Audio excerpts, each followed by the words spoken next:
Por volta das 8, 8h30, 9 horas da manhã, nós recebemos chamado da equipe médica do hospital local, que havia dado entrada uma criança de 2 meses de idade, num quadro já irreversível de morte, dada a sua condição vulnerável, de absoluta vulnerabilidade por conta da desnutrição, da desidratação severa que ela apresentava, né?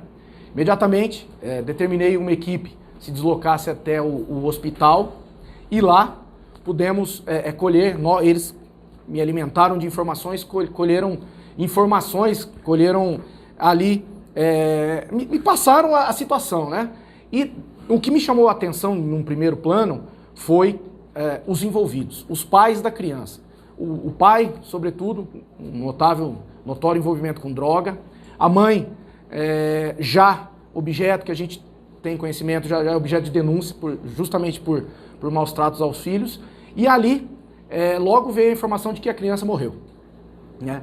Pedi, por ocasião ali, uma foto, se fosse possível, uma foto da criança, e ali eu recebi a foto e fiquei, confesso, abismado, absurdado pelo cenário. Uma criança de 2 meses absolutamente raquítica, né? Ostentando ali os ossos, as costelas, enfim, um quadro realmente de bastante gravidade.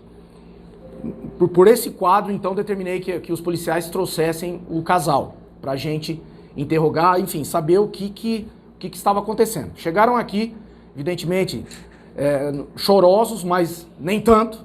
Ali também já me chamou um pouco a atenção. E aí, conforme a gente ia desenvolvendo o interrogatório, acabaram chegando outras testemunhas, algumas testemunhas. E aí o quadro acabou ficando um pouco mais claro para mim.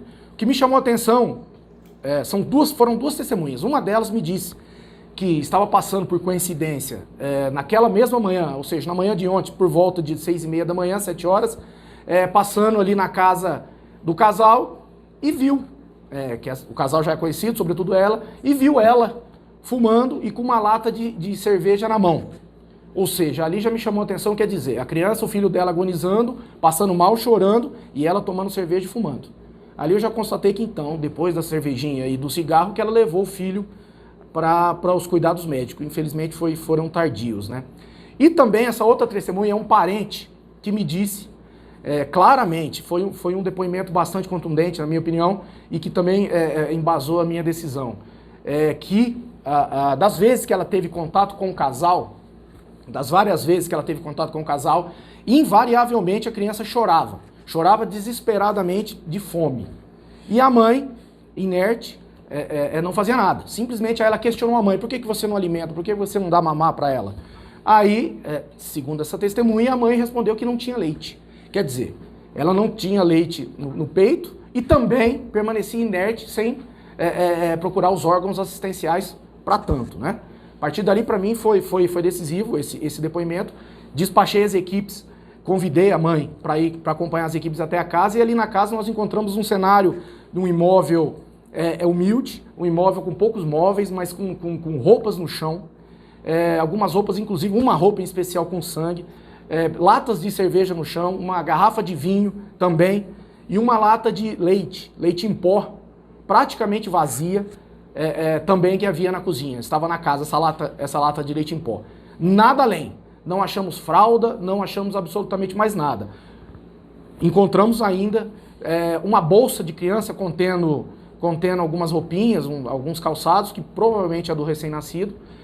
E dentro, isso também nos chamou bastante atenção, um deschavador. O que é deschavador? É um triturador de maconha.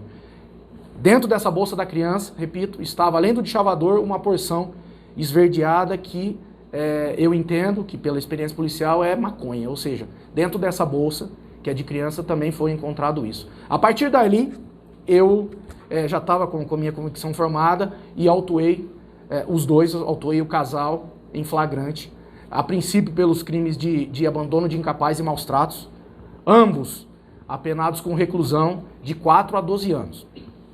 Agora, a partir estamos continuando as investigações, claro, mais gente serão ouvidas, estou aguardando o laudo do IML, que para mim também é bastante importante, evidentemente, para a gente saber exatamente a causa mortes do bebê, Mas também outro fato que nos chamou bastante atenção é o peso da criança. Eu já sei, através de um laudo preliminar, eu já sei que a criança morreu com 2,9 kg. Ela nasceu com 2,6 kg aproximadamente e morreu com 2,9 kg. Ou seja, ganhou poucas gramas desde o nascimento, quando na verdade ela deveria, um peso normal, acima de 4 quilos, né?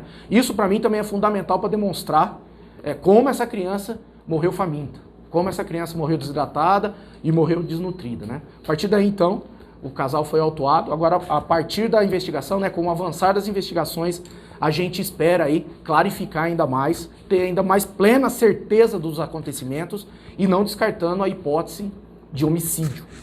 No caso aí do homicídio doloso pela omissão dos pais. Doutor, teve uma situação que o senhor, eu comentei agora há pouco, de uma possível venda, ou a mãe que pensava em doar essa criança, um termo até muito forte, né? Mas doar essa criança para alguém do estado de São Paulo, isso procede, não? Sim, ela confessou em depoimento que ela pretendia doar a criança, inclusive na cidade de Tapsirica da Serra. Ela falou, ela citou o nome dessa pessoa. Entretanto, ela se arrependeu. Ela não disse o motivo, também não disse nada a respeito de venda, ela falou expressamente doação. Ela não queria essa criança inicialmente, mas ela se arrependeu e simplesmente teve a criança que nasceu no dia 1º agora de 1º de janeiro de 2023. A assistência social do município, o Conselho Tutelar, já tinham ciência da situação dessa família, já fazia o acompanhamento dessa família? Nós sabemos que o Conselho Tutelar fez algumas visitas. Em meados de fevereiro, o Conselho Tutelar esteve na casa. Só que eu ainda quero saber mais detalhes, algumas circunstâncias, enfim, as nuances que aconteceram, por que aconteceram essas visitas e até que culminou nisso, né? Será que até então ninguém especificamente viu o que aconteceu? Quer dizer, então a gente precisa um pouco mais de pormenores para tirar uma conclusão acerca disso.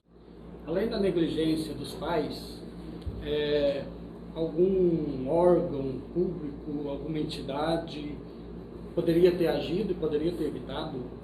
Sim, é difícil a gente comentar agora, né? Porque eu ainda não tenho informações exatamente do que aconteceu. Nós não podemos ser levianos, assodados de comentar uma coisa nesse sentido. Mas aqui em Muzambinho tem instalado uma rede de proteção, né? E eu sei, o que me chegou até agora, é que o Conselho Tutelar, repito, em meados de fevereiro, fez uma visita à família, né? A essa família, como eu disse, já havia denúncias, a gente havia recebido denúncias de eventuais maus tratos nesse bebê, nesse recém-nascido. Agora, a participação de outros órgãos, de outros membros, de outros atores sociais ainda, eu não tenho ainda essa informação, então não tenho condições momentaneamente de falar. Qual é a situação das outras crianças, né? São mais 2 filhos, como que eles estavam fisicamente? Eu não tive contato pessoal com essas crianças, entretanto eu os vi por vídeos e fotos. Aparentemente estão bem, nem um pouco se assemelha ao quadro dramático, no mínimo, que esse bebê morreu. Estão curados, estão bem de saúde, aparentemente, com exceção de um deles, de uma das crianças, está com ferimento na testa, mas foi questionado, a criança falou que ele caiu. Talvez o que se explique o sangue que encontramos em uma das roupas na casa, né? Mas aparentemente não tem um quadro de desnutrição, né? Evidentemente que agora o Conselho Tutelar está sob os cuidados do Conselho, de outra família, vão fazer os exames necessários aí e espero que estejam bem. Qual a idade dessas crianças? Um tem 3 anos, são 2 meninos, um 3 e o outro 6. Os pais têm passagem já pela polícia? O pai de do bebê, né, da criança que morreu ontem, tem passagem sim, provavelmente com drogas. Essa roupa que foi encontrada, ela não é do bebê que faleceu. Nós não sabemos, eu ainda não posso te dizer isso, mas nós recolhemos, porque é uma roupa grande em relação à criança, né? Mas tem alguns pingos, tem respingos de sangue que nós não sabemos de quem é ainda, e nem a roupinha a quem pertence. Doutor, quanto à celeridade do processo, inquérito, conclusão 30 dias, remete à justiça, o casal continua preso, tem direito a algum habeas corpus, alguma coisa? Acredita-se na celeridade do processo?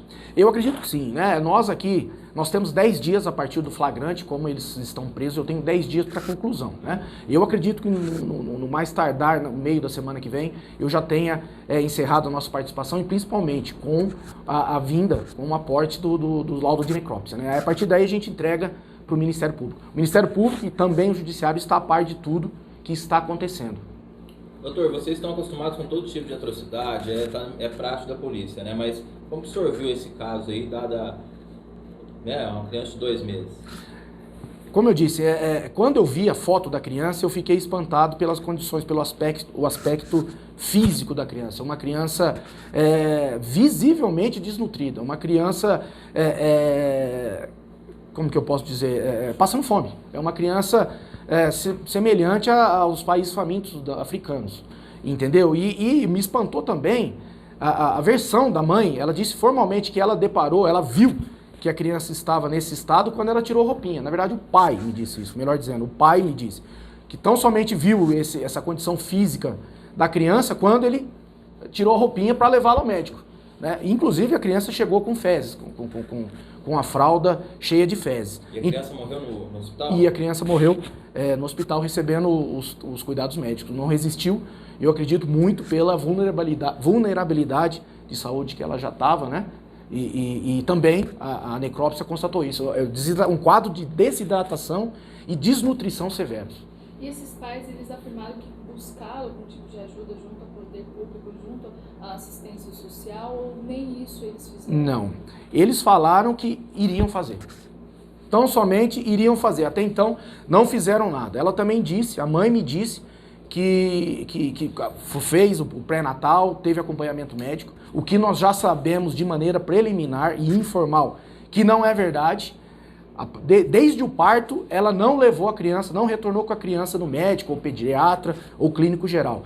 Ela disse que iria fazer, ela havia marcado uma consulta, que nós também ainda temos que averiguar, e marcou uma consulta, entretanto, não foi nessa consulta. E aí agora, ela disse ontem, então logo a gente estava realizando a prisão, que iria levar a criança no médico. Infelizmente não deu tempo.